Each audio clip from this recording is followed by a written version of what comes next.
Добрый день, кто смотрит вот мои маленькие такие выпуски. По-моему, это номер 9.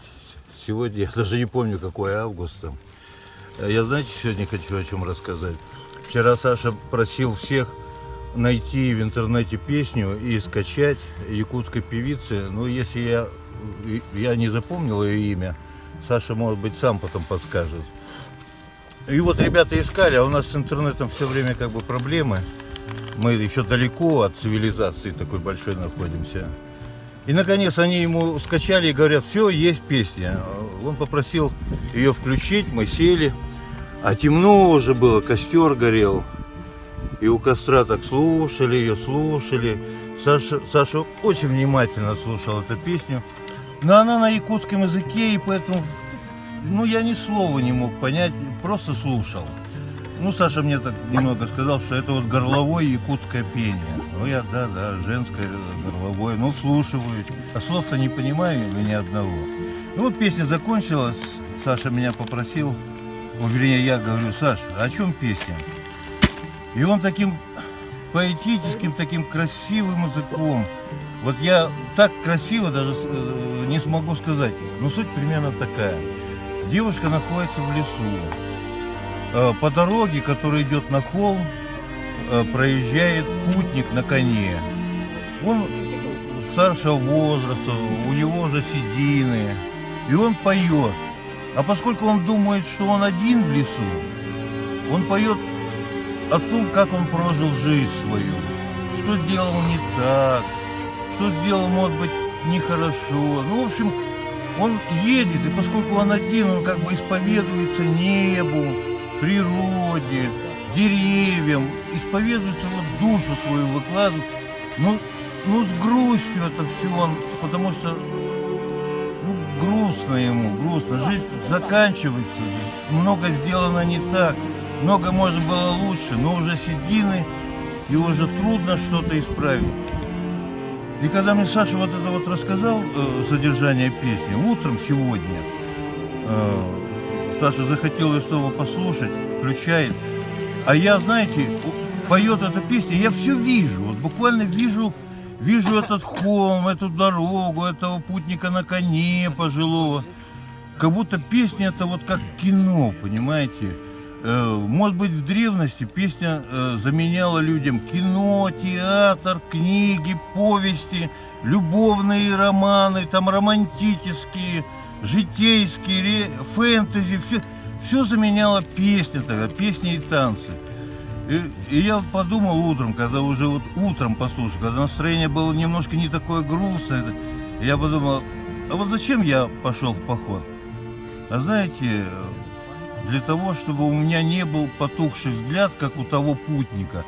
Там одна строчка, мне Саша ее напомнил, я, говорит, забыл тебе вчера сказать, что у него потухшие глаза у этого путника. Чтобы у меня не были потухшие глаза, для чего я пошел в этот поход. Чтобы я о жизни своей прошедшей не говорил с грустью. А я вам честно признаюсь, буквально месяц назад я почувствовал, что глаза мои тухнут. Вообще душа, глаза, все мое человеческое естество начинает потухать. А теперь я хотел бы смотреть открытыми, светлыми глазами на вас и всем вам пожелать того же самого.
аян солунан ақсым аққа оларым киері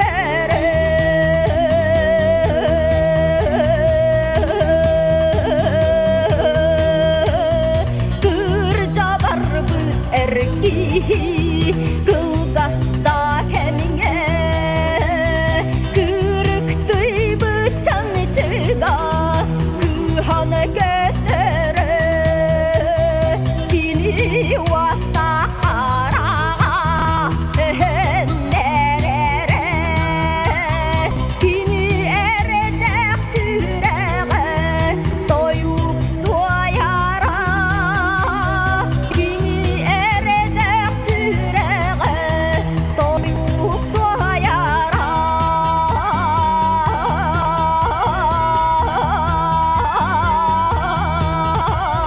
той кулам улатам уламы күрен әдер әмнік санабын әрбен кирбіті аспыт олық ахытын санабаттығын үті саңу ебитін мен істебетем үті саңу ебитін мен істебетем